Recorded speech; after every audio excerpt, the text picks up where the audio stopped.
There's no such thing as perfection, and though many video games come pretty darned close, there's usually something within the gameplay that either irritates or frustrates us, preventing us from ever truly considering them a 10 out of 10. Whether it's a segment that just doesn't feel like it belongs with the rest of the game, an area with an unnecessarily tricky puzzle or tough enemies, or a level with horrible gameplay mechanics, it doesn't take much for a good game to send our rage levels soaring to 100 real fast. For this list, we're looking at brilliant titles with segments that leave us feeling utterly vexed, so regardless of how excellent the rest of the game was, we just can't help but fixate on that one part that drove us up the wall. We will be touching on some spoilers, so keep that in mind before you go on. I'm Ben from TripleJump, and here are 10 annoying parts of otherwise great games.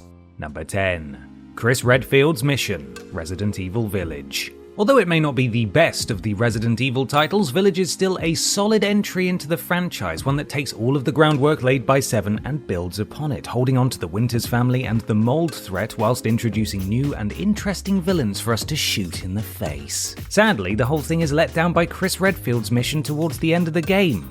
After Mother Miranda tears out Ethan's heart and leaves him for dead, the focus of the game shifts to Chris Redfield and his BSAA buddies. Starting from the wreckage where the game began, Chris makes his way through the village, fighting off the Lycans and ultimately planting a bomb that will destroy the Mega Mycete. This shift to a completely action-based approach is kind of jarring, and it's especially frustrating on higher difficulties as Chris has none of the upgrades that players have been able to purchase for Ethan over the course of the game, meaning that the enemies are suddenly much harder to fend off than they had been previously. The section makes sense in terms of the overall story. After all, the whole thing needed to be resolved somehow, but it just stops the game dead and has us longing to get back to Ethan and his exploits. At least we didn't have to punch any boulders though. Number 9. Catfight Arena, Yakuza 0.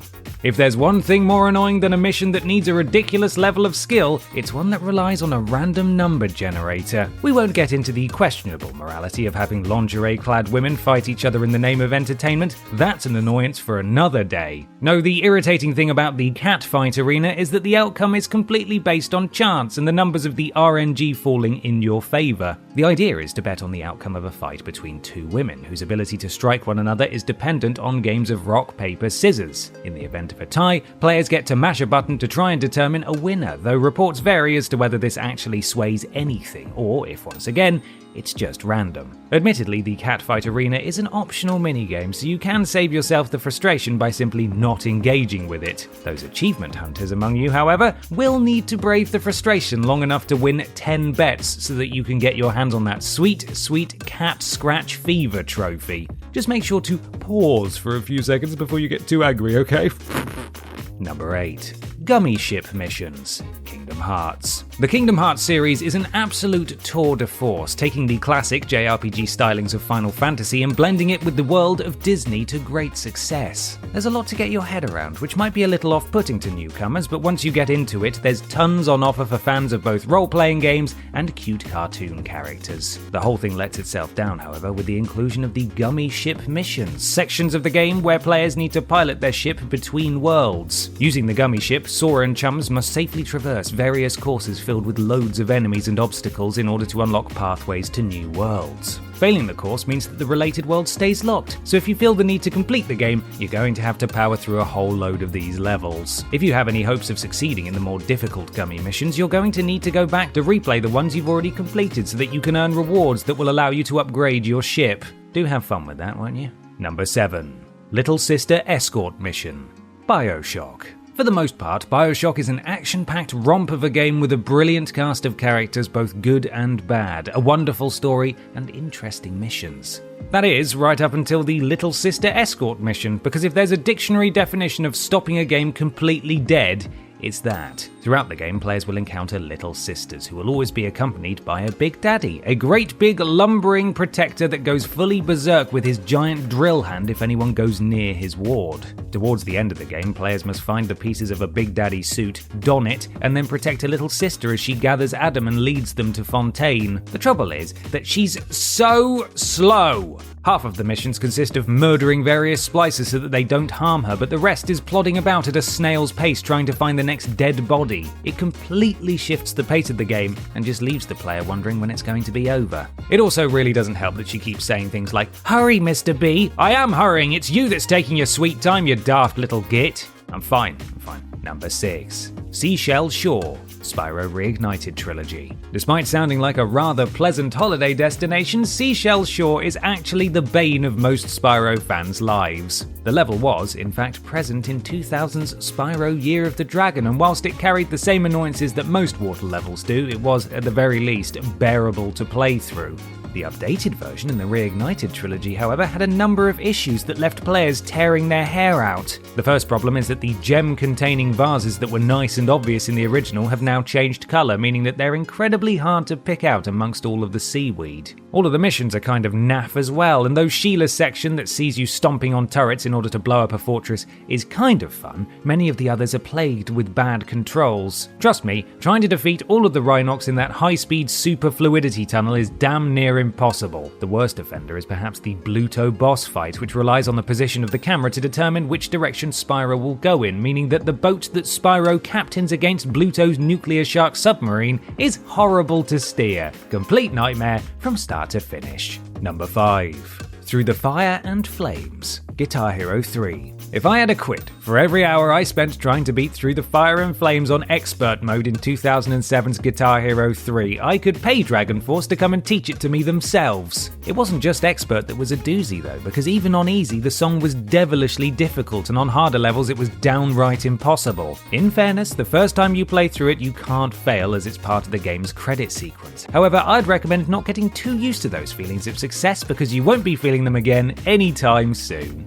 The frustration that players felt with Through the Fire and Flames was twofold. Firstly, the song is over 7 minutes long, and secondly, the notes come at you so fast that you have absolutely zero time to think. Because of the speed of the track, missing just a couple of buttons can mean the difference between success and failure, and oh boy do those boos from that digital audience hurt your soul! There were some who were patient enough to learn the song note perfect, but they were in a very tiny minority, as most of us quickly gave up about the point that the hand cramps set in. Number 4. Mount Moon, Pokemon Red and Blue. There are a couple of reasons why players got annoyed with the Mount Moon section of Pokemon Red and Blue. Firstly, the whole thing is a bit of a maze, and it's quite easy to forget which way you're meant to be going and end up right back where you started. And secondly, all of the sodding Zubats! Mount Moon can be found in northern Kanto between Pewter City and Cerulean City, and it's one of the few places that trainers can find Clefairies in the wild. It's also notable for being smack bang in everyone's way and having no means of getting around it, forcing travelers to traverse its complex cave system, and also